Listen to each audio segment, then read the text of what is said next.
Ay, balik po tayo ngayon guys. Bali ito po yung naisip kong gawin. Nagkabit po ako ng portable pan. Dalawa po siya. Yan po. USB type. Yan po. Na kahit pag tumatakbo po kasi ang sasakyan, automatic nagcha-charge siya. Pag na full charge naman po siya, mapapansin nyo siya na berde na yung kulay ng ilaw niya. Meron po tayong switch na pwede nyo patayin. Ayan po.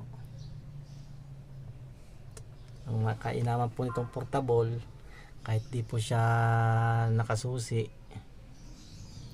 ay nagtatambay ka lang sa likod ng sa gitna ng sasakyan, sa passenger seat, may inaantay ka, waiting ka, pwede nyo po siyang pagkanahin. Yan po. Yan. May 1, 2, 3. Off na po siya, patay siya. Ang kagandahan pa rin po, mayroon siyang ilaw. Ayan, tatlong klase.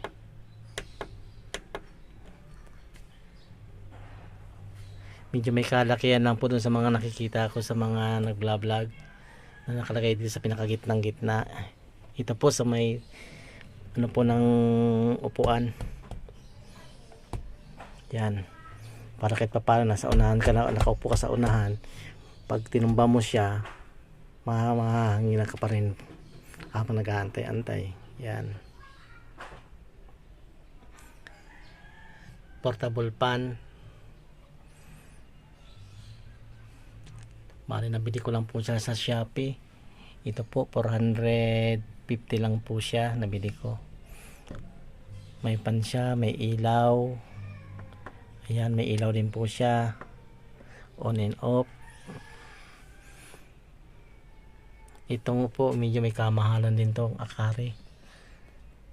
Narigado lang kasi sa akin to, siguro mga sa 1,000 mahigit po siya. Kainaman po medyo malaki siya, talagang satisfied po yung nasa gitna, tanggal ang init. Yan, dalawa po siya. Dito ko na po siya winairingan para malinis yung tingnan yung unahan, walang maraming wire na nakakalat. Yan.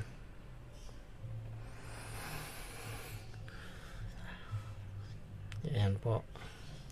Bali po yan po ang naisip ko na ilagay. So sa mga naglagay ng mga iba, para sa ito po opinion ko lang para sa akin, sa sarili ko, no. Dahil sa bukod sa malaki siya, malakas, portable,